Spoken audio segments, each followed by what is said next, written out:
Welcome, everyone. Thank you so much for joining us today. My name is David Katibah. I am on the Telos team, and I am speaking to you from the Washington, D.C. area. For those of you who are joining us at a Telos event for the first time, the Telos Group is an American nonprofit based here in D.C., and our mission is to form communities of peacemakers across lines of difference and equip them to help reconcile seemingly intractable conflict at home and abroad. We are so excited for today's discussion on evangelical peacemaking movements, exploring how Christian communities can reclaim the call to be peacemakers and how these leaders are doing just that in their communities and on the issues that matter. We are honored to be joined by this incredible panel of Christian leaders, thinkers, and policymakers, and I will introduce them in just one moment. But before we get started, a few housekeeping items. We love seeing the diversity of folks tuning into our call, so feel free to introduce yourself in the chat with where you're tuning in from. Also, I would encourage you to be thinking through questions for the panelists as we go. You can drop your questions into the chat or send them directly to my colleague, Sharon Heck. We will have a dedicated time for Q&A at the end of the call, and we will do our best to get to as many questions as we can within the 90 minutes we have allotted for this conversation. I also just want to make a quick note that today's conversation is primarily geared toward Christian audiences, but by no means is it meant to be exclusive to that community. And we hope that many of you, in fact, who are tuning in, don't identify as Christian. Building broad, diverse coalitions is essential to this work, and we are happy you're here with us. But without further ado, let's dive right in. And I'll start by introducing our all-star panel of peacemakers from across the country who are reimagining what it means to do the work of peace in their communities. First, Christy Vines is the president and CEO of Ideos and a California-based expert on issues at the intersection of faith and social and cultural polarization, conflict transformation, countering violent extremism, and women's leadership and global gender equality. Before founding Ideos, Christy founded and led the Center for Women, Faith, and Leadership at the Institute for Global Engagement and held several roles with the RAND Corporation. Jenny Yang is the Senior Vice President of Advocacy and Policy at World Relief, where she provides oversight for all advocacy initiatives and policy positions for the organization, representing World Relief's advocacy priorities to the US government and leading mobilization efforts for churches on advocacy campaigns. She has worked for over a decade in refugee protection, immigration policy, and human rights, and was on an active deployment roster for the United Nations High Commissioner for Refugees. Jenny is also co-author of Welcoming the Stranger, Justice, Compassion, and Truth in the Immigration Debate, and contributing author to 3 other books. Martin Brooks is the president of Peace Catalyst International and a seasoned public relations and interfaith community organizing expert, having lived and worked across a number of different countries, including Portugal, Ghana, Mozambique, and Turkish Cyprus. He has extensive experience building Christian peacemaking coalitions, including the Evangelicals for Peace initiative, which helped churches understand foreign policy issues through the lens of the Prince of Peace. Andrew Hanauer is the president and CEO of the One America movement and an expert on the issues of polarization and division. He is a frequent public speaker at houses of worship of all kinds and has spoken to the United Nations, the National Press Club, and Congress. His work has been published or featured by USA Today, The Washington Post, NPR, and other media outlets across the US and abroad. Well, we have a wealth of knowledge and expertise on this panel, and I have my work cut out for me with only 90 minutes for this conversation. So let's dive right in. I'd love to start by giving each of you just an opportunity to share about yourself, your story, and a little bit more about the work that you do and the work of your organization. Christy, would you start us off? Sure. Thanks, David, for that introduction, and happy to be here and excited to be here with this really, really talented panel that I'm here with. So I'm equally as excited to hear the responses from my fellow panelists. As I'm hoping that actually all of you are. My work started in this space a good decade ago. And it started with, as you mentioned, David, this idea of national security, conflict, in particular religious conflict, which quickly moved into terrorism, counterterrorism type of work, but through a Christian context, which is something that we don't hear about a lot, which are the faith organizations that are mobilized around the world working in these conflict spaces, especially working in the midst of faith traditions, those that are often at war or at odds against one another. One of the things I think that I took away from that experience was that, especially coming back and working in Washington, was that there were a lot of conversations happening around change and how we built peace. But I found that they tended to be on kind of a recurring loop without a lot of actual movement and action. And that the real change was happening with NGOs and real kind of grassroots peacemakers on the ground who were building relationships across difference.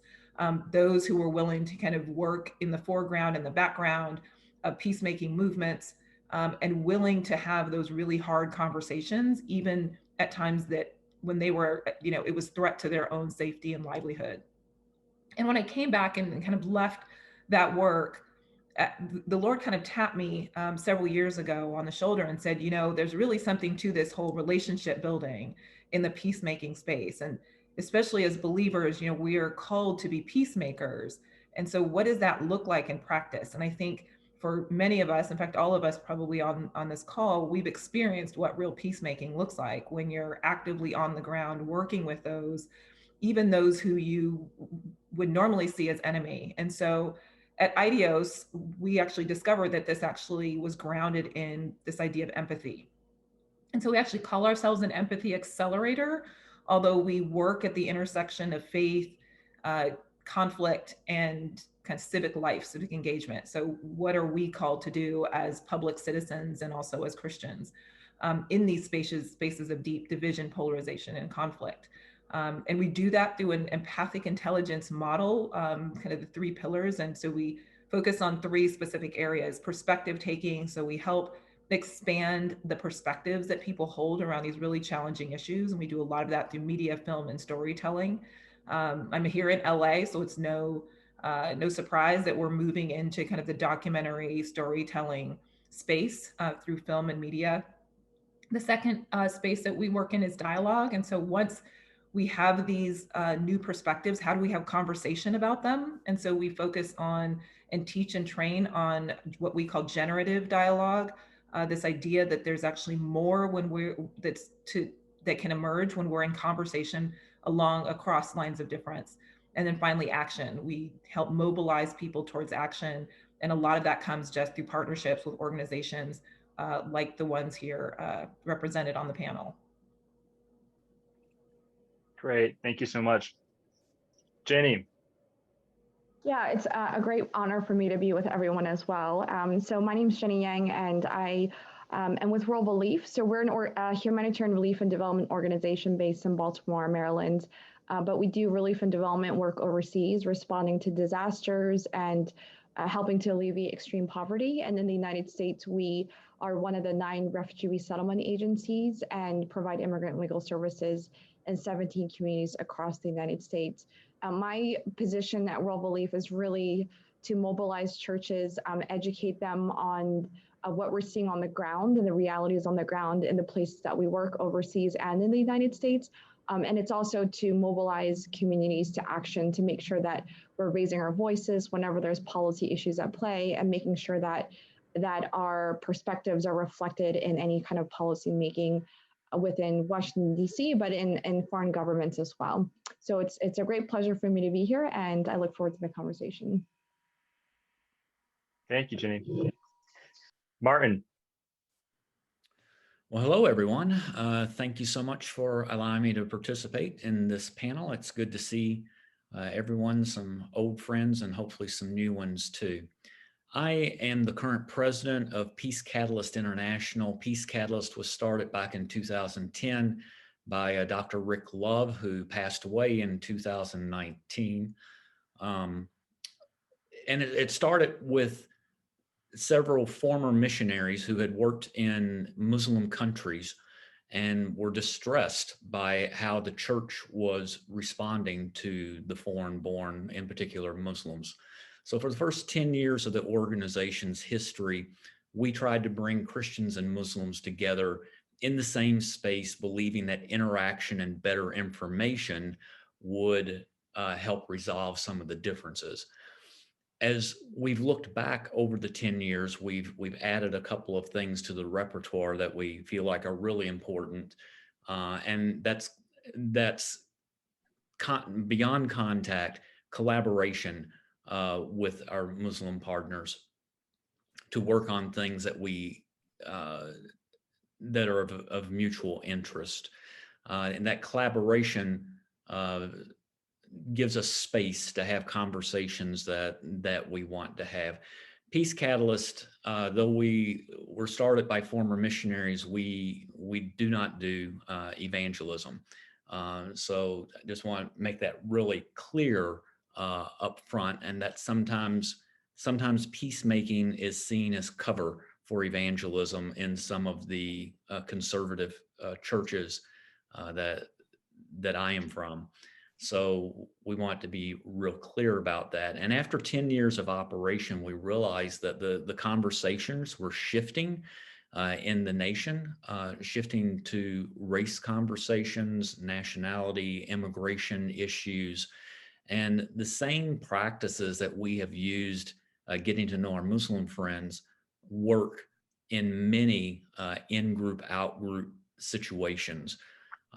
So we see ourselves as a consultant, a grassroots peacemaking entity, inviting and mobilizing Christian peacemakers, sort of like, to use missionary language, a sending agency for Christian peacemakers. All peacemaking essentially starts locally, but we want to invite people into that, equip them to do that, and provide a community for them to belong to. So we're currently small. We're in 17 cities and in Bosnia and Indonesia, but we're always looking for more people to join us. So I'll stop there. Well, that's great. I mean, the international movement doesn't sound too small to me. That's exciting. Andrew, please go ahead. Thanks, David. Hey, everyone. Really good to be with you. Thanks for having me. Thanks, Telos, for putting this together. Telos does amazing work. We're really grateful to partner with them. I'm coming to you live from the choir room of a Baptist church where the lighting is really fantastic. So apologies for that. I run an organization called the One America Movement. It's an aspirational title. We're working on it, building One America. We should be done with this polarization stuff by like next Thursday if all goes well. We equip faith communities to address what we call toxic polarization.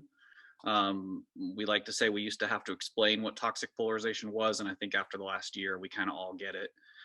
So we do that really in a couple ways. We bring communities together across divides to work together on things that matter. So we have a Southern Baptist church in West Virginia working with a mosque and synagogue in DC on the opioid crisis, as an example. And then we help faith leaders fight this toxicity inside their communities. And so that looks a lot for us like helping conservative evangelical pastors address what they see as the creeping movement towards people being discipled by cable news rather than by scripture and their pastor. But it's not just in that space. It's also, we help rabbis, we work with other leaders of different kinds. Our board and leadership is everything from Black Lives Matter to the Libertarian Cato Institute to the Southern Baptist Convention. So our board meetings are usually terrible, but interesting. So we're trying to live it as we preach it to others. We have about 9 staff around the country. We're growing right now, building sort of hubs in specific cities where we can do this work in a really sort of intentional way. And then also partnering with national institutions like the NAE and the Southern Baptist and so forth. So that's the work we're doing, and really excited to be with you all today. Thank you, Andrew. And I just want to say at the start that you can learn more about the work of each of our panelist organizations on their websites, and we'll share those links in the call. And I would absolutely encourage you to connect to each of them after this call and be a part of the work that they're doing. But Andrew, I want to come back to you and just note something that you mentioned just now about how difficult this work can be, even in your own board meetings and in the network and community that you've already built. Something that I think is true about this work of peacemaking is that it's incredibly difficult, and when we open ourselves up to it, we're opening ourselves up to risk and frustration and even suffering. So I just want to hear your thoughts very simply on why you believe that Christians have a call to be peacemakers in spite of this. I mean, speaking in broad terms as someone who hasn't been through seminary, I think generally when something is hard and the path is narrow, that usually means we're supposed to do it. One of the things that we talk about a lot in our work is this concept of what we call an in-group moderate. We need a better name for it. In fact, if anyone has a better name, let me know. It's basically the idea of someone who's willing to speak up against their own community when their own community is erring, is really doing something wrong. We like to reference Neville Longbottom from Harry Potter, right? He stands up to his friends, tells them not to do something bad, and ends up being rewarded as a result. And I think the idea that as Christians, we have an obligation to speak the truth, even when it's not popular, goes very much against, I think, our cultural trend of say whatever sounds good to the people around you to make you seem popular to them, no matter what the consequences are for how it tears our society apart or puts other groups of people down.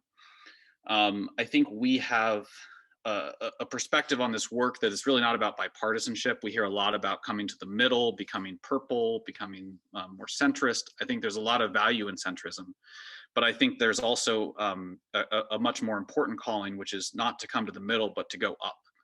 And going up means acting based on a set of values and principles, whether you're Christian or not.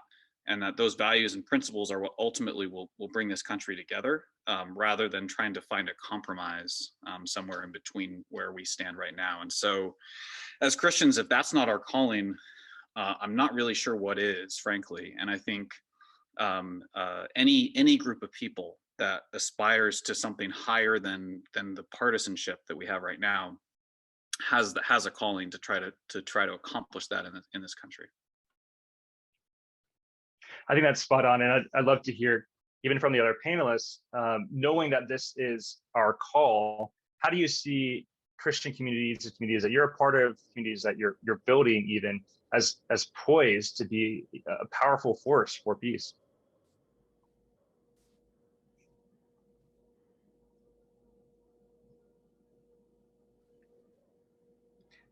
I'm going to echo a little bit about of what Andrew shared, just in terms of, David Brooks has this initiative at the Aspen Institute called the Weavers. And I think so often when we think about what it takes to kind of build back these connections and the unity that makes us really strong, both as a nation and as a church, we often think about, and I think historically have often kind of patchworked all of the spaces and the holes that exist. And I think what we're seeing now are organizations, church leaders, churches, community groups coming together and kind of re-knitting back a whole nother tapestry. I think the problem that we've often had is that we see, those patches on that fabric, that's weak. Those are weak areas. And I think this idea of taking really strong threads and weaving them together is actually a much more powerful and a much stronger platform to build on. And I think what we're seeing are organizations and emerging leaders. I have to say, I'm, of a particular age, and, I've heard so often the church and church leaders, friends and others kind of dismiss the younger generation as, falling away from the church or not being, being so focused on this idea of social justice, and they're throwing away kind of biblical truth. But I actually think it's just the opposite. I'm really encouraged by younger leaders that I'm seeing step up to the plate, with new eyes, fresh ideas, passion, and saying, we're better than this, and willing to do it across lines of difference. The work is not being done and can't be done in isolation. And so I'm just so excited and encouraged to see these burgeoning generation of leaders who are saying, you know, by the grace of God, we're gonna, you know, I'm on a Nations World Council, and so it's build it back better. And I think that's what God calls us to, this redemptive idea of rebuilding every day.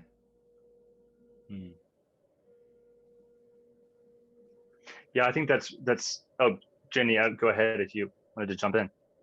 No, I just wanted to echo the thoughts that were shared and just say that I think in my experience when I've spoken at a lot of Christian universities and colleges, that is this younger new generation of Christians that are seeing their faith lived out outside of the church. And it doesn't mean that they're disconnected from the church. I think they are, you know, forming their theology and studying the subjects that they're interested in, but they're applying their faith to matters outside of the church and in larger society. And a lot of these young people are not afraid to work across multi-faith lines. They're not afraid to commune with people that are different than them. And so I think a lot of the younger Christians I've met are giving me hope that the concerns that their parents had around building relationships with people that are different than them is not really a concern amongst the younger generation. So I think there's a lot of hopefulness there that our faith is being looked at in a very broad lens. And I think you're seeing that, especially over this past year, when we realized that there were a lot of linkages between, you know, Christianity and nationalism and Christianity and even racism and sexism. And yet I think we're seeing the structural injustices perpetuated because of those things, and working to really rectify that, not only in relationship building, but in systems change as well. So I think that's been really encouraging. And I really agree with all that's been said about the young people and the encouragement there, but even among the people my age who are in the churches, and this last, in particular, January 6th events, people began to say, I'm not sure I want to be a part of that. And there began to be a looking for a different expression of faith. I really appreciate Andrew's work, you know, working with the pastors, trying to help them reframe. I don't mean to project on you, Andrew, you know, but reframe, what does it mean to follow Christ, to pursue peace? We a lot of times will reference, you know, Luke 4, you know, Jesus, he's at Nazareth, you know, what is good news for the poor? How do you give sight to the blind? How do you free people from oppressive systems? How do you reset the economic boundaries and injustice? And I see not just the young people, but some of the power holders in the churches beginning to ask these questions and wanting to be relevant and get outside of the walls of the church. And yet, when I've spoken in churches and sometimes I quote scripture, you see the crossed arms and the you're just naive look in the eyes of the people. And that has helped us realize the importance of psychology, sociology, the unconscious bias, and how do we gently bring that to the attention of people in a way that it doesn't alienate them. Sometimes we have to start with Maslow and his hierarchy of needs and address the fears of people before we can start talking about scripture. It doesn't seem like it should be that way, but that's the reality that I'm experiencing. Yeah, Martin, I think that's a great point. I know, Andrew, you talked a lot about kind of the neuroscience of polarization and how our brains are kind of wired sometimes to make, you know, an other of someone or an enemy. And we'll get to that kind of later on in the conversation, because I would love to hear more of your thoughts on that. But I want to come back to something both you and Christy mentioned, just about how the younger generation are kind of stepping up in some ways to be those who are, you know, in the groups who are willing to challenge the groups that they're a part of. And I know personally, I've experienced that in my own life and in my own communities. I'm just a couple of years post undergrad, and in the community I was a part of at the University of North Carolina at Chapel Hill was very much just grappling with these issues of, this is the community I'm part of, and here's a story I've been told. And does this track with the history that I see, that I've been told, in the reality of what I see around me? And I think part of peacemaking work is being willing to do that self-interrogation, to be willing, as we're saying, to question and acknowledge and transform the wrong that has happened in the past. And for many Christians, this is really disorienting, right? This is, I mean, our community in some ways, you know, we see ourselves as the good guys. And in a lot of ways, Christians have done immeasurable good, but we also have contributed to injustice knowingly and unknowingly. So, Christy, I'd love to hear just more of your thoughts even about what does that journey look like of doing this self-interrogation, of doing this repentance, and how do you walk it? No, it's such an important question right now. And it's interestingly a space that we're engaging a lot. We've grounded a lot of our work also in the neuroscience. So I think it's a burgeoning area, kind of this idea of faith in neuroscience. But I would say, you know, so much of kind of both our good work and our wrongdoing as the church really is grounded in this idea of Christian hubris. It's this idea that, you know, when we become believers, we now are the conduits of truth. And while we understand and know truth and have obviously an entire book that is dedicated to truth, what we fail to recognize is that we bring with us all of the cognitive junk, as we call it, that we've accumulated throughout our lifetimes. So all of the data that we have not just witnessed ourselves, but we have been told by those whom we trust or we see as trusted arbiters of information. And unless that's challenged in a safe way, that doesn't go away. And so we look at truth through that lens of all the cognitive junk we've accumulated. And I think the biggest challenge to us today as the body of Christ, but as a nation, is that, you know, Sunday mornings are still one of the most segregated hours of the week. And so what that means is the beauty of diversity and the influence of diversity of thought, perspective, experience, background, that's missing in most churches. And so we have this kind of siloed way of seeing the world that reinforces oftentimes that cognitive junk, that lens through which we're looking at these issues. And so, you know, I just think that one of the stumbling blocks that we have as a church, and you know, the Templeton Foundation, Templeton Institute is doing a lot of work on this in terms of intellectual humility. And, you know, humility is one of our pillars of empathy, that we call it the way of empathy. And it's this idea that, you know, we have to be able to grapple in community with these issues and the things that are before us and presented to us every day. And that's really the point of the body. The body is this diversity of experience, of perspective, that together allow for us to see truth really clearly. But in isolation, we only have a really small percent. And I think that the greatest fear that I have, and I'm so encouraged even by what's already been said on this call, is that we may actually be more divided as a church than we actually are as a nation. And that, I think, is the bigger problem and the bigger challenge that we have to address. And I think part of that is this idea of celebrating the diversity that exists in the body rather than pitting ourselves one against each other.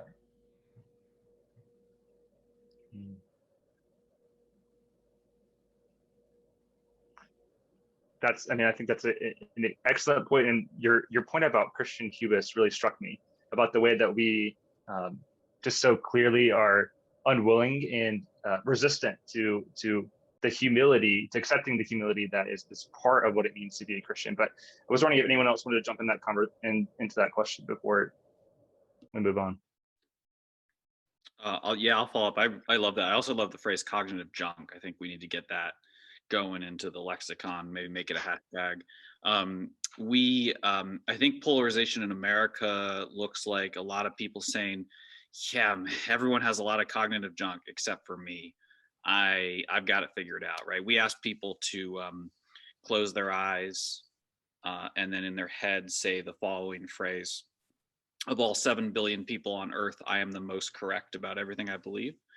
And if that sounds okay to you, then you probably don't need our trainings or our work, right? But if or maybe you really need it, I guess, depending on how you look at it. But I think there's a degree to which we, you know, to Christy's point, we take things as given that we don't even examine.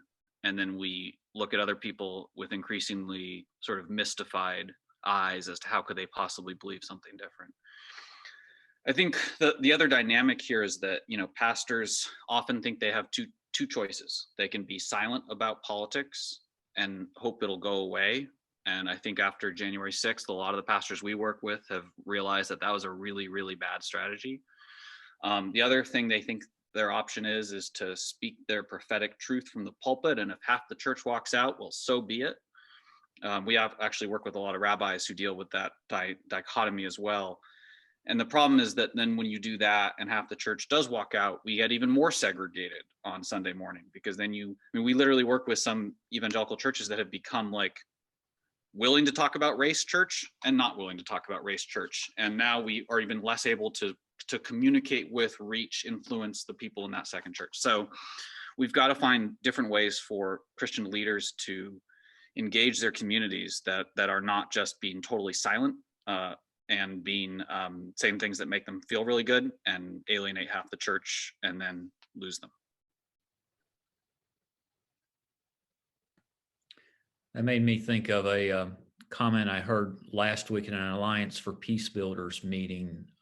Tim Phillips was there with Beyond Conflict, and he said, it's tough to make peace with people who you have humiliated. You know, and too often we look for the gotcha line. We want to prove our point, but then the barriers just get built higher. You know, how can we provide for the people who are disturbed by what's happening? How can we provide face-saving off-ramps, another way of pursuing the kingdom, God's reign and peace and justice on earth?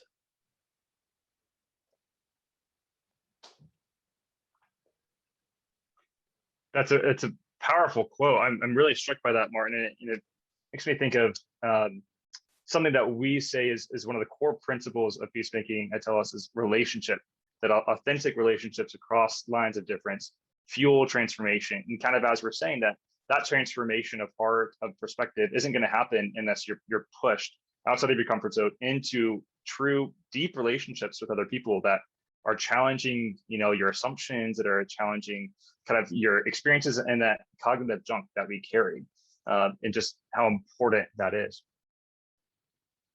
I want to jump off of that, unless anyone wants to jump in before we move on to just a conversation on a relationship more broadly. I mean, most people are familiar with the second great commandment, which is to love your neighbor, right? And neighbor love is so central to what it means to be a Christian. But Jesus also gives Christians another commandment, which is to love your enemy. And I mean, this is an incredibly countercultural call. And in today's words, we may not think, or in today's world, we may not think that we have, you know, an enemy, but we often have an other, someone who's not in our group, someone who we see as separate from us and opposed to what we believe, different from us even. And Andrew, you wrote an excellent article last week kind of about this tendency of ours to make enemies. So just curious, how can we love not only our neighbor, but even also the other or our so-called enemies? Yeah, sure. I mean, first of all, let's just be honest that it's really, really hard. I used to college to have these, you know, you have these theoretical conversations late at night that are really good. We talk about how you could love someone even if you don't like them. And in reality, right, that's hard. It's hard enough to like people. It's even harder to love them when you don't like them. I think, look, first of all, as a Christian, I mean, when Jesus said love your enemies, he meant love your enemies. He didn't mean if it feels good or if you feel like it or if you want to or if it's not rainy out. Like, it's very clear. So I think, first of all, let's just be clear that we either believe that or we don't. But I think more nuancedly, you know, which is not a word, we have to accept the fact that, first of all, we're really bad at understanding who our enemies are. So Americans consistently overestimate how extreme other groups are. They overestimate how monolithic other groups are. They overestimate by 250%, and this is research from Beyond Conflict that Martin referenced, 250%, we overestimate how much Republicans or Democrats dislike us. There's a concept called motive attribution asymmetry, which also should be a hashtag, that talks about how we have very, very bad at guessing the motives of other groups of people. So people who believe in a certain position on guns or abortion or any other issue, we overestimate massively how much they're influenced or motivated by negative intentions, as opposed to just having positive intentions but disagreeing with us about how to accomplish goals. So first of all, when we talk about loving our enemies, let's just start with the premise that science and research tells us that we have way fewer enemies than we think. And that doesn't mean there aren't real people out there who hate people, especially in this country, groups that have been historically the target of hate. That should not be minimized in any way. But on average, Americans, especially across political lines, have fewer enemies than they think. And then I think, again, it just gets to the question of, even if you think you're right about everything, what is the best way to influence other people or to build coalitions that can actually accomplish change? And the answer to that is not to make more enemies. It's not to lecture and shame people. It's not to divide. It's to figure out where we have things in common and where we can build relationships with people who are different than us. And our argument is that the best way to do that is to go do things together. That's what's great about the Telos model too. It's not about sitting across a table and debating gun control. It's about going out and picking up a shovel or a paintbrush or going on a trip together and getting out and experiencing something together and building a relationship through that work.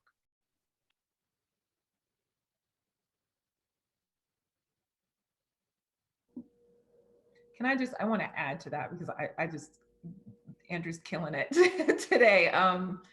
I think he's so right. And I think we have to be really honest. I think if we're going to see change happen, we have to be willing to be really honest. And part of that honesty is calling ourselves out.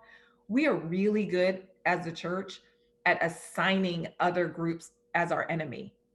We're really good, and I think we have to be really careful about the language we use and how that then influences our own psychology, because you can list just in the past year a litany of people groups who we now target or see as enemy of the church, enemy of our beliefs, enemy of our way of life, enemy. I mean, without naming all of them, I'm sure everyone on this call can think of at least one group that we as believers have called out and said, oh, that's the enemy. But I go back to this idea, like Andrew said, either we have to believe in the word or we don't. And, the word, we're really grounded and influenced by Philippians 2:3-4, and this idea that in humility, you have to value others above yourself, not looking to your own interests, but to the interests of others. Yet, when we think about how the church has participated in politics and policy and social issues, cultural issues, we generally elevate ourselves as preeminent in those conversations. It is to protect us, to protect our way of life. And yet the word says, no. It's not about yourselves. It's not valuing yourselves and your own interests. It's the interests of others. And I really think that if the church was really serious about just that one line of scripture, that our engagement on these really hard issues that so easily divide us, it would completely eliminate that division, because it would be about what is in the interest of my neighbor. That's what love your neighbor looks like. It's not a hug. It's what is in their interest to help their life improve, to help help them flourish. And I think that is the essence of our calling of love of neighbor. It's the essence of call to love your enemy, because what would it look like to actually elevate the interests of your enemy above yourself? And I think, we're often asked, what does it look like for Christians to engage in political life? And I often say, that's easy. We've already been told what that looks like. It's vote in a way that elevates the interests and ensures the interests of others that's actually the focus. And so, yeah, I get really passionate about this because I just think we have gone down this really dark hole of creating enemies rather than serving them. didn't understand that. Jen, maybe I can share a quick story. So a few years ago, I was invited to speak at a conference in near Columbus, Ohio. And I don't even remember the town, but I actually had to flew into Columbus, and then I drove like 2 hours into the middle of cornfields. And I remember driving my car, and I started seeing like Amish school children and horses and buggies on the road. And then when I went into this church, it was a small Mennonite church. I was inappropriately dressed because I was wearing slacks and a button-down shirt, but all the women were wearing skirts and a bonnet over their head, and I obviously was not wearing that. But I did a presentation on refugees and on immigrants, and most of the people, I talked to the pastor before, and he said, you have to know two things about this congregation. The first is that they all watch Fox News, and the second is that they all voted for Donald Trump. I was like, I love this. This is my exact, like, these are the people that I would love to talk with. So after my presentation, I remember there are some people that came up to talk to me, but this one woman, she didn't really want to talk to me, but then her friend was talking with me, and so she just came up. And I talked to her because she said, well, you know, I don't know about these Muslims coming in, because every time I watch, you know, Sean Hannity, I know that they want to implement Sharia law in our country, and I just don't think we need that. And so I would ask her, like, well, where are you hearing this from? You know, from my experience, I've never heard of that, and I don't think that's actually true. And then we continued on the conversation, and what I realized is that she grew up in this area in Ohio where she has never met someone who looks different than her, and she obviously had never met a Muslim before. And it could have been easy for me in that conversation to castigate her and to say, oh, you're so racist, or you know, you're so misinformed. But she told me about how she adopted these 4 kids and earlier on, and how they were drug addicted, and how her own church didn't even want to accept her family because she had done this really hard thing. And so it actually felt like scales were falling off of her eyes, because she realized, okay, I have this new perspective on what it means to relate to Muslims, because I myself knew the cost of what it meant to do the difficult thing. She said, maybe I should, you know, have a new perspective, and maybe this is an opportunity to share the gospel with people who've never heard it before, and et cetera, et cetera. But it just made me realize that I think for many of us in the church, that we can't castigate and label people and cut off conversation, or even question their motivations for how they think the way they think. Because I realized in a lot of my interactions with people who may think differently than us, they just have not been exposed, or even they haven't been exposed or met people that are different than them. But when you're constantly listening to news sources that are spinning one worldview at you, then of course you're going to be scared. Of course you're going to not want, you know, these people invading our country, or whatever the talking point is. So I think in our work as peace builders, it really is meeting people where they are, not questioning their motivation, because I think a lot of followers of Jesus are not just misinformed, but they have the right motivation. I think sometimes they just have not met people or gone outside of their comfort zone to enter into these hard relationships.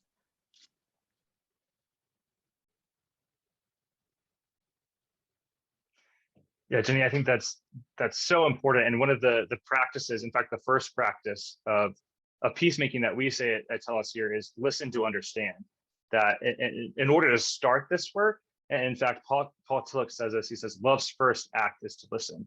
And so if we're loving our enemy, if we're loving, you know, who we've seen the other, our neighbor, that the first act is to understand where they're coming from. And obviously, you know, we have to acknowledge, you know, the situations where there are power imbalances, and you know, there's the history of you know, oppression or whatever it is. But often, as you're saying, people have these motivations that we can at least empathize with and relate to and understand. And if we get over that hump of seeing them as, you know, these people who are crazy, who none of their things, their decisions make sense, they're in fact evil, we're never going to become to a place where we're able to reweave a fabric that's stronger, kind of as we're all saying. And Martin, this conversation is reminding me about something that you said earlier about the work of Peace Scholars International, which is that you've moved from contact into collaboration.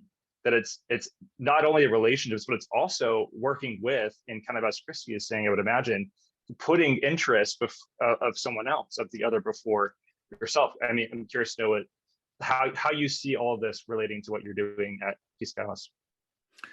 Well, a big part of what we initially were doing, we're bringing people together, getting them in the same room who hadn't had the experience of meeting, in our case, a Muslim.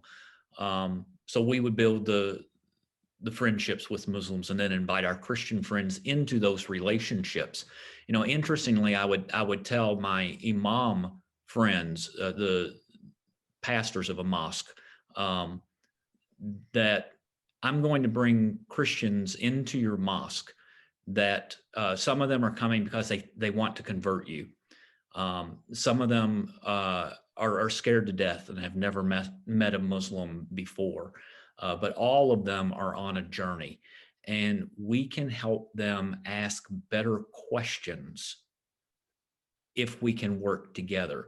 Now, you know, the imam isn't excited about Christians showing up that are wanting to convert his people or pull people, you know, pull weak members aside and introduce doubt into their safe space. And there's a seminary here in the town where I live, and the seminary students, the imams have been frustrated because the seminary students will come in and practice what they're learning in class on the Muslims.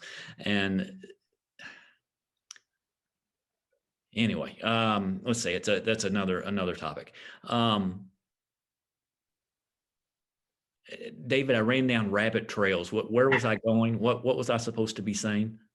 Just curious about how you see the work of relationship as not just contact, but also collaboration and putting interests of others before. Right. Thank you. Yeah.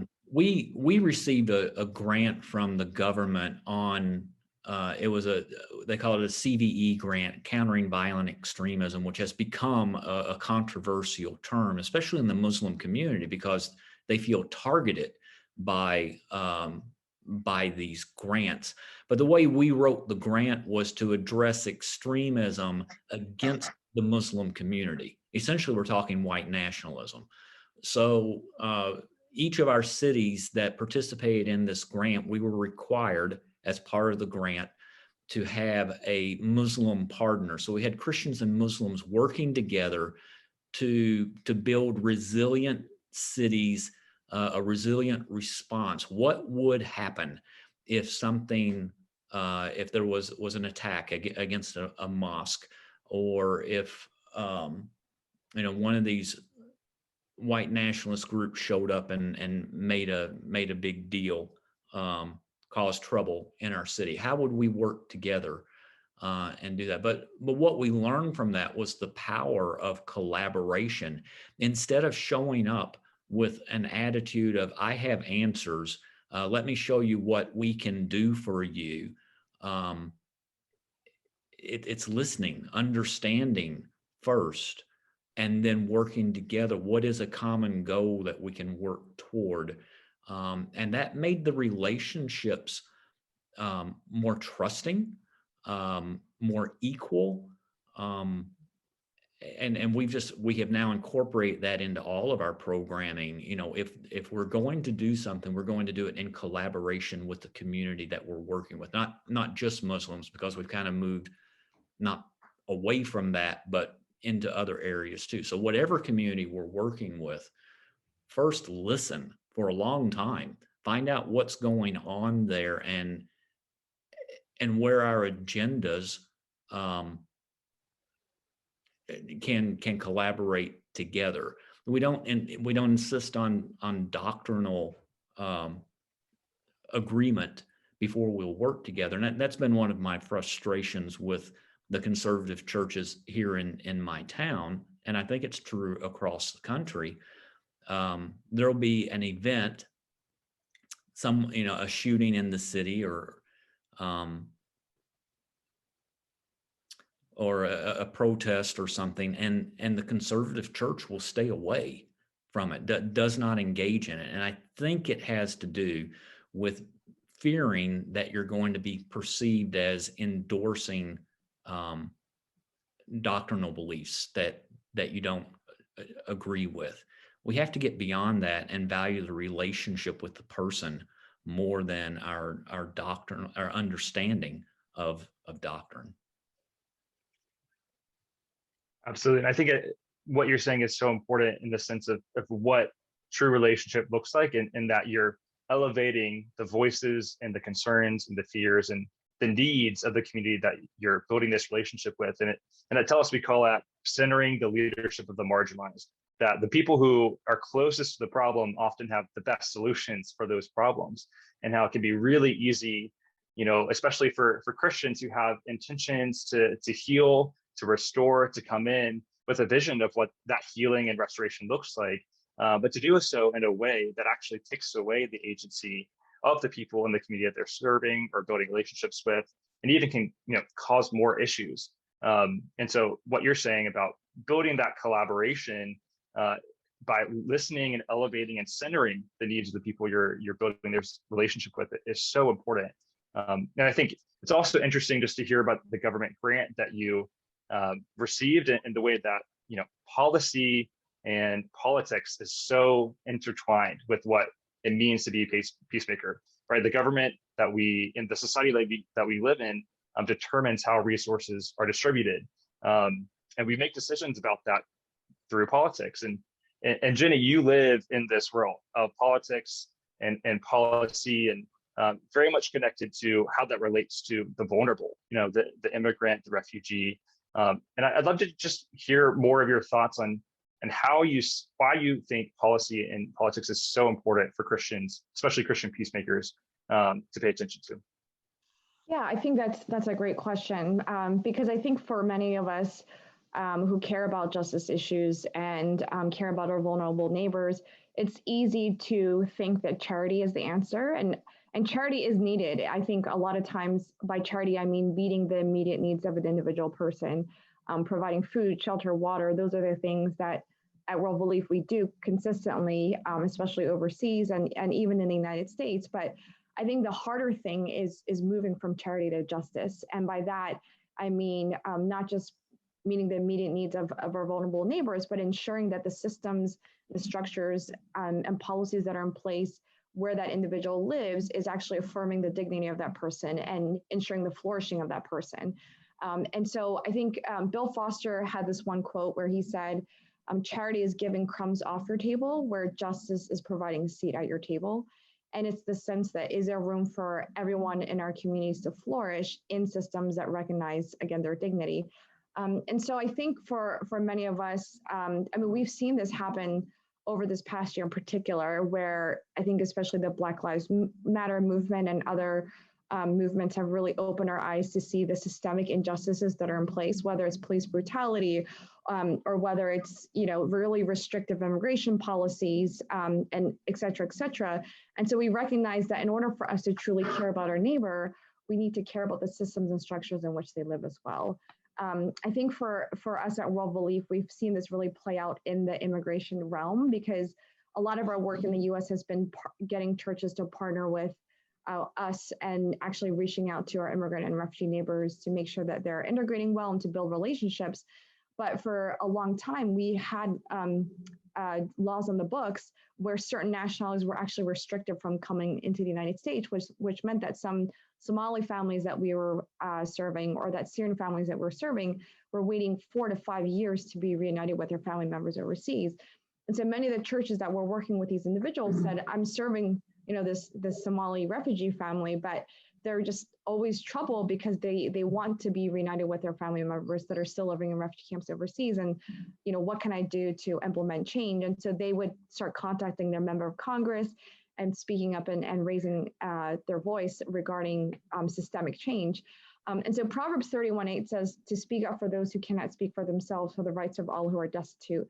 And I would say that it's not just speaking for those who are vulnerable, it's speaking with those individuals as well, because I think some of the most powerful advocacy that I've seen is actually coming from refugees themselves and individuals that are impacted by these systemic issues. And so Martin Luther King Jr. had this amazing quote in a letter from the Birmingham jail where he said, all of us are called to be the Good Samaritan, But at a certain point, if we constantly see someone beaten up along the side of the Jericho Road, we must ask the question, well, what is wrong with the Jericho Road? And so, and compassion is more than fling a coin to a beggar. It comes to see that an edifice which produces beggars needs restructuring.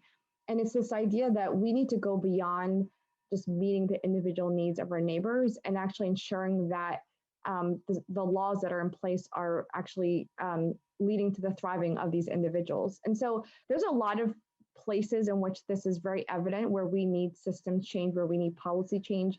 Immigration and refugee policy is just one example of that. But I think there's other systemic changes that are needed, either within policing or within their education system or housing.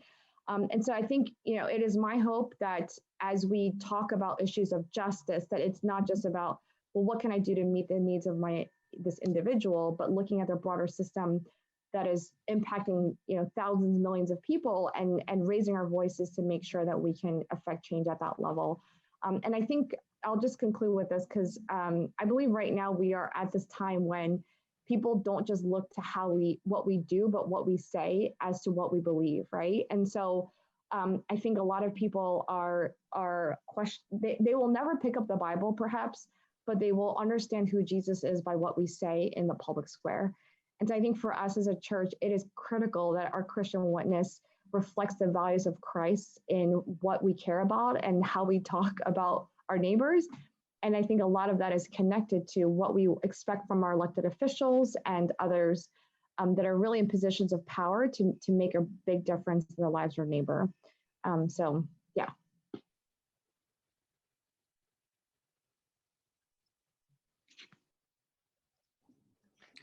David, I wanted just to add one thing, maybe almost as an exclamation point to what Jenny said, because I don't think I could say it any better. But I often think about this idea, especially in evangelical circles, we talk a lot about this idea of not wanting to give someone a fish, but to teach them how to fish. But I don't think we continue the analogy of what happens when the lake has no fish, when the lake's been overfished. And I think that's where the systemic part comes from, is that you can teach somebody to fish, but if the fishing hole is dry, there's not a lot they can do about that. And that's where we, especially as the church, I think we don't even talk enough about kind of language, in particular biblical language, the equivalent of righteousness and justice. We talk a lot about righteousness, but we never insert the word justice into that sentence. And I think if you take every example of righteousness, or where the Bible calls us into righteousness, if you put the word justice in its place, you would realize that it's an active pursuit that is in benefit of the other. And so I think that to live righteously is to live with justice as our lens as believers. I often say that, this idea of social justice, because again, we get caught up in language. And so the church tends to go, ooh, we don't want to deal with justice as defined by society. And I actually say, turn it on its head. What if it's not justice that's defined by society, but we have a biblical mandate to pursue justice, to seek justice for the other? And so if that's the case, then what if it's justice on behalf of society? We don't have to accept the definition as defined by the rest of the world. We can embrace social justice as a mandate that we actually have theologically. And so I just go back to this idea that, justice should be an active part of every Christian's lived experience here on earth. And so if that's the case, then it's not good enough just to teach someone to fish. You've got to make sure the fishing hole is actually well stocked.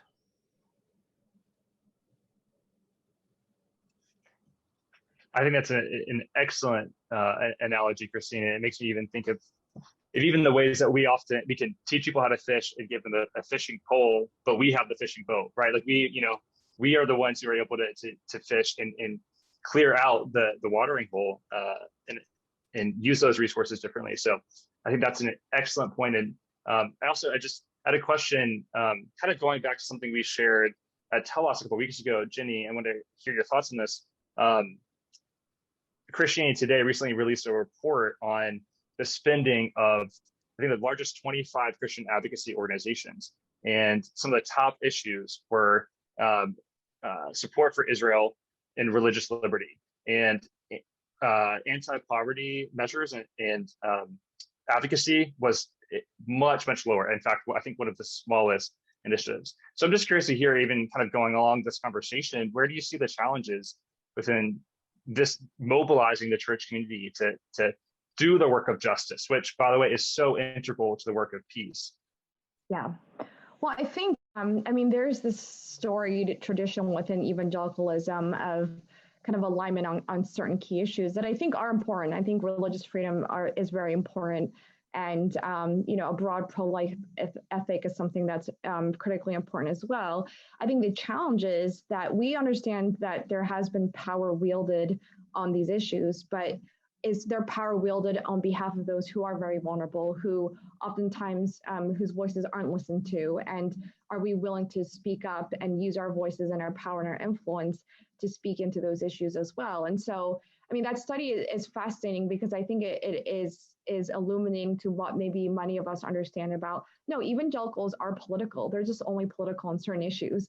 And so how do we broaden our pro-life kind of consistent public witness to speak to these issues that we think are very, very important? And so I think part of it is that a lot of folks in the church feel like there's this inward cultural battle that we're fighting for our freedoms and our identity. And I think it's a seemingly almost like an inward preservation in which, is motivating a lot of actions on advocacy. And it's not to undermine the goals of religious freedom or anything else, but it is to say, well, what are we doing to look outwardly, not just inwardly at preserving our freedoms, but outwardly at individuals that perhaps need systemic change or need, more humanitarian assistance for these individuals to really encounter true flourishing. And so I think that study speaks to where the church is and how even at World Relief, one of our biggest challenges has really been engaging churches in conversations around why they should even care about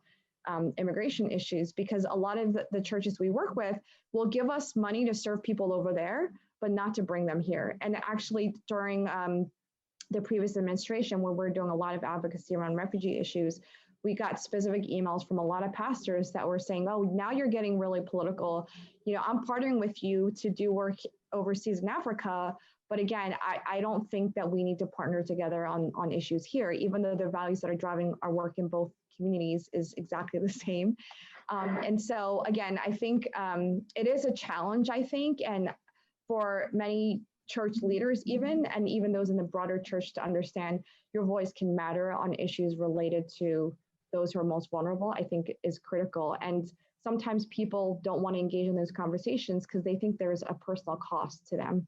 There's a cost to expand in educational opportunities. There's a cost to making sure that all immigrants have the right to be reunited with their families. There's this thought that if I'm advocating for these people, it means less for me. And this mentality of scarcity has really been detrimental to the church, and instead of this mentality of abundance.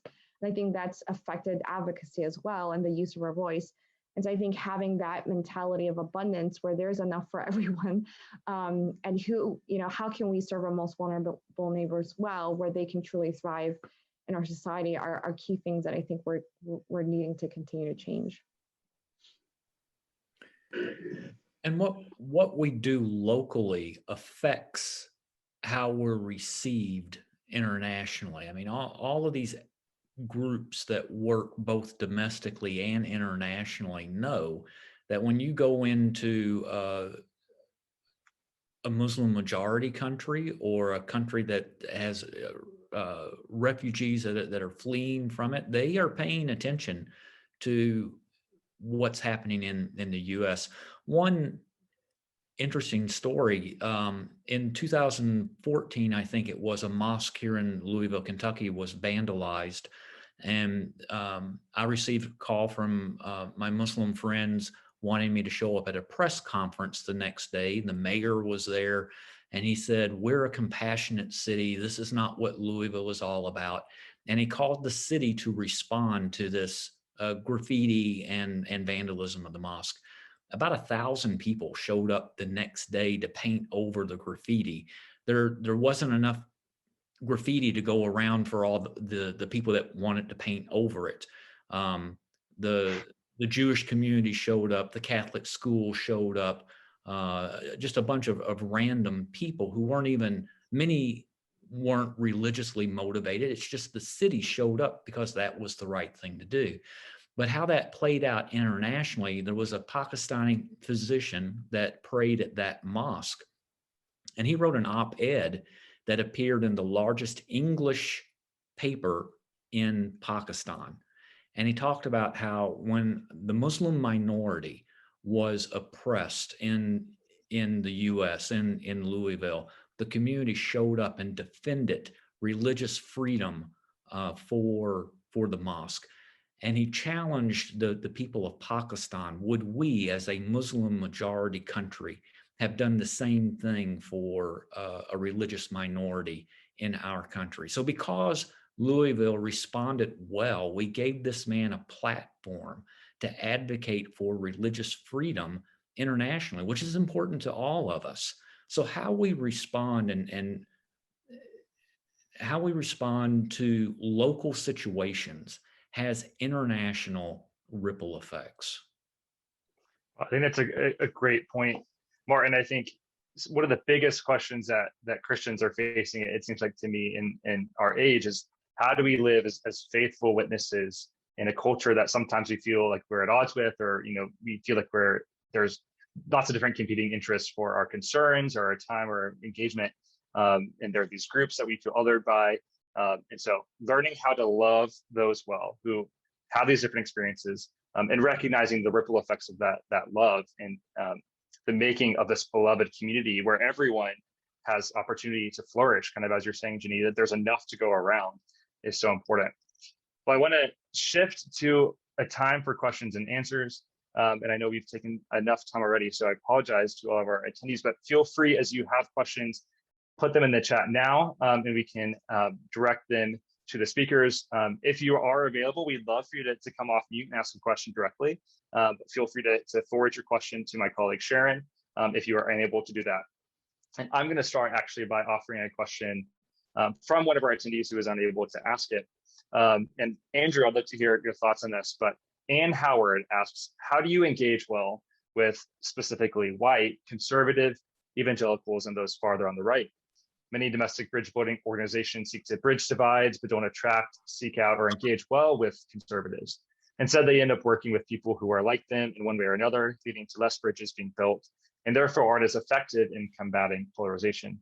So how have you adapted to engage well with conservative evangelicals? Yeah, thanks for the question. I think it's really important. I think that we too often have bridge building that either is designed to tamp down disagreement and suppress questions of justice and history, or we have bridge building that is willing to address all that hard stuff, but doesn't reach the people who are most in disagreement about those things. And so we're trying to walk that line where we do both, which is not easy. It's really not that complicated. We have conservative Christian leaders in our staff and board. It's really, people are people, and if they trust you, then they're willing to work with you. And if they think you're an outsider who doesn't care about them or wants to objectify them for some ulterior motive, then they're not going to work with you. We recognized pretty early on that a lot of interfaith work is about pretending we all agree, that we're all one and we're all the same. And a lot of evangelical Christians don't like that. And they want to show up authentically with their belief system, just like everyone else does. And so we often work in a city and we describe what we do, and someone will say, oh, we already do that here. And we'll say, okay, that's great. Do you work with that church? And they'll say, that church? You can't work with that church. And so I think for a lot of what we're trying to do is just create a multi-faith model that actually allows people to show up as who they are, disagree, but also find places of agreement where they can do things together. And I think actually a lot of conservative churches like the model of action. They would love to go serve the poor together, even if they don't always want to sit down and talk about gun control or whatever it is. And I think, look, I mean, I live in a weird space where I grew up in a secular Jewish home and I became a Christian in college. And so I have close friends who are conservative evangelicals, and I have family and friends who are secular progressives. And you would think that we're, you know, that evangelicals are aliens or something. I mean, and it's really detrimental. You know, Eric Ward said this in a piece he wrote recently. He said, funders never fund relationships other than to attain some sort of outcome. And that's, I think, how a lot of folks on the left treat evangelicals. They want to work with them so they can make them, you know, vote differently or something like that. At One America, we're interested in relationships for the sake of relationships, because we believe that's how we transform the country, not by having relationships to achieve some sort of outcome from someone, but because if we're all actually working together and understanding each other better, we can collaborate better. And that doesn't mean pulling people over to your truth. It means working together. So that's what we're trying to do. Yeah, I would also say that I wouldn't be afraid to be theological in explaining why we care about certain issues. I think for a lot of conservative evangelicals or evangelicals in general, the Bible is the word of God, and it speaks truth into every area of life. And I think if we are trying to convince someone of particular positions or being more thoughtful on specific issues, I think going back to scriptures and really thinking deep into, well, what does this verse mean? You know, what are the values that Jesus is speaking about? Look at the example of Jesus. How did he do it? What did he say? With whom did he commune with? And I think there are some truths of the scripture that you cannot deny. And I think being able to even challenge people in their understanding of scriptural truth is actually very important. And it's a core part of having these conversations. And I think, you know, a lot of, I mean, anyone, I think, who's grown up in church, I think there's a certain aspect and a theological viewpoint that you have, but as you get older, you're informed by other theologians and other writers and such. And so I think engaging in those theological conversations are always helpful as well.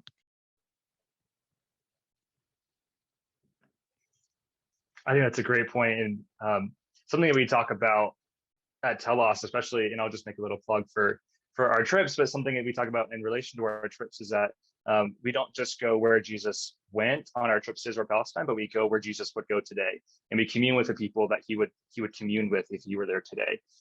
In terms of speaking to the people who have been othered or who have been marginalized, and hearing their voices. So I think that's so important. And let's move on to the next question. And this was from an anonymous panelist, but Christy, I would love to hear your thoughts on this. In fact, so a lot of pastors are struggling with parishioners who have different ideas about what is true, or who've bought into various conspiracy theories and are seeing deep divisions in their congregations because of that. It's also damaging the church's ability to work with the marginalized or vulnerable communities. So for you, Christy, or for anyone else on the panel who work directly with churches or with, you know, church leaders, do you have any advice for pastors and leaders in the Christian community? How do you navigate this when there doesn't seem to be truth in our community? We can't agree on these core facts, and we tend to alienate other groups. That is, I think that's the number one question, right? That we're all to respond to, which is this idea that, you know, our leaders today are struggling. They're struggling to just keep their own, you know, congregations together and united around something that we all assumed was going to be understood equally, and we all have the same ideas on, which is our theological motivation for how we show up in the world. And I think that one of the things that we're missing, I often say, we actually have something that we're planning, the National Day of Dialogue, for January 5th next year. And it's grounded in this quote that I had, because I actually did this work with a group of Americans, half on the left, far left, half on the far right. In fact, one person was actually stepping out of the administration, the previous administration at the time. And one of the things that was really critical was this idea that, you know, we can't be in these conversations to debate. Like, that can't be the point of conversation and dialogue. And it's why we've landed on this idea of generative dialogue. It's this idea that there has to be a safe space to really get messy with these hard issues that we struggle with. And that the only way to really see the real issue in all of its nuance and all of its detail is to do it in community together. Actually do an exercise that is really powerful, but I think it's It's integral to how leaders should be leading their congregations and engaging on these issues. And I bring a group together and I tell them, you're a photographer and you've been tasked with taking an image of the last remaining, this majestic tree that is sitting on this island where the 99.9% of the public will never be able to reach. And it's your job to express in your picture as a photographer what the essence of that tree is. And so I tell everybody to close their eyes and imagine the tree, to take their camera out and take the image. And then I send them into small groups and I say, go in there and share what your image looks like. And the powerful outcome of just that simple exercise where people come back and go, oh my gosh, I was taking pictures of, of the whole tree, but somebody got the essence of the leaf, and somebody was taking an image of the roots, and somebody got right up and got the bark, and somebody got the darkness that was under the canopy, and someone got the light of the sun shining on, and reflecting off the leaves. And we all got a much greater picture of what that tree actually is. And I said, that is generative dialogue. That is this idea that we all bring our own perspective to the table. And it doesn't mean that it's wrong because we see it differently, but it means that I can learn from something that maybe you see that I can't.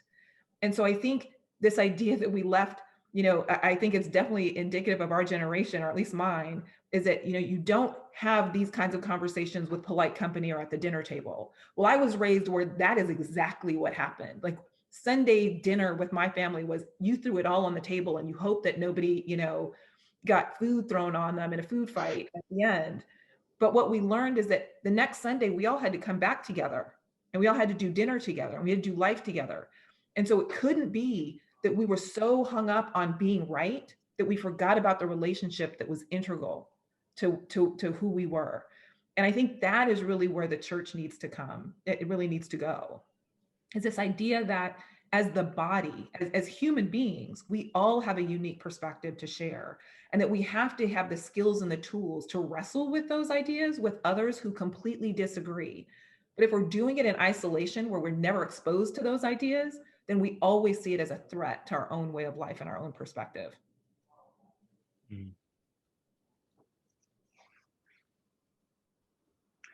That's great. I mean, incredibly well said. And I love that story about the picture and the photographer. I'd love to draw in, and thank you to Andrew, by the way. He had to run, everyone. He had another meeting to get to. And he just wanted for me to express his thanks to you all for joining. But I want to move on unless anyone had anything else to say on that question. Well, just the danger of labels and oversimplifying the other. Christy talking about looking at the leaf or looking at the whole tree. And I think what the progressive voices that I'm interacting with look at the evangelical community and want to paint them with a single brush. There was an article last year that talked about 5 subcategories of evangelicals. And I'm sure different people would come up with different lists, but to assume everyone's the same, or to assume that the same practice is going to reach everyone. People are motivated by different things. Early in the conversation, I talked about Maslow versus Scripture. There are some people that are so fearful that they need their fears allayed, and just to quote a scripture to them is like not the starting point. I wish it was, but sometimes it's not. And hopefully we can get to scripture as an authority. So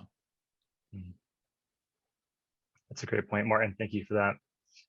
I want to draw in Margaret Hughes, if she is here and available to ask her question directly to the speakers. Margaret, if you would like to do so, feel free to unmute and ask your question. I wasn't expecting that. No, my question kind of deals with what everybody's talking about. God's main purpose was to build his church, to build the body. And if people are going to be divisive, if pastors are not going to go before their churches and say, listen, we reach out to everyone, whether they're Christians or Muslims or whoever, because that's what God is wanting you to do. He's wanting you to join together, and hopefully out of that coming together, you can build his church. And I just don't get it with pastors who don't see that. I mean, it's the number one thing in the whole Bible. That's the purpose, of creation. And that's the purpose of why Jesus came and died on the cross, was to get that going. So my question was, what would you say to a pastor who refuses to discuss that with his congregation, I guess? Well, I would say that I think pastors have a very tough job, because not only are they in a position to lead and to teach, but they can easily get kicked out if the congregation does not like hearing what they're hearing. And so I think one of the things that we found pastors actually have real courage in this space is if they hear other pastors that are addressing it in a very specific way. And having this echo chamber of leadership really helps the broader church actually feel like they can have the bearings to be able to handle very tough conversations. And so having, leading church leaders and pastors speaking out on issues ensures that others are willing to do the same. And so especially if there are pastors that are saying things very practically or theologically, I think it helps pastors of maybe, smaller congregations or those who are in congregations where it's more challenging to have these topics discussed, to be able to then have the courage to do so. But it is tough navigating that. The other thing I would say is that I think, pastors are very important, but lay leaders are important as well, because they can oftentimes lead ministries and have those conversations with their pastors in a way that actually provides the church opportunities to really tangibly engage in their own communities. And so I always encourage people to have conversations with your own pastor about, well, how come you didn't address this? How can we help to make sure that it's not forgotten or it's not glossed over? And so I think lay leaders also just have a really important role in some of these very tough conversations as well. I'll just add to that just a little bit, because I think that, so my husband is a former Southern Baptist pastor. And so we served in a very conservative evangelical church here in Southern California. It was my first opportunity actually kind of in service formally with my husband on staff. But I think what we learned through that experience is just this whole idea of, being shrewd as a serpent, but we often forget the gentle as a dove part. And that I think we also have to recognize that pastors, like Jenny was saying, have a really challenging environment today. And my husband would always say, and we've been asked actually to speak with pastors on these issues, especially kind of post George Floyd, about how do they engage on these issues of racial justice, issues of environmental justice, of socioeconomic justice. And one of the things that my husband always says to pastors is, preach the word.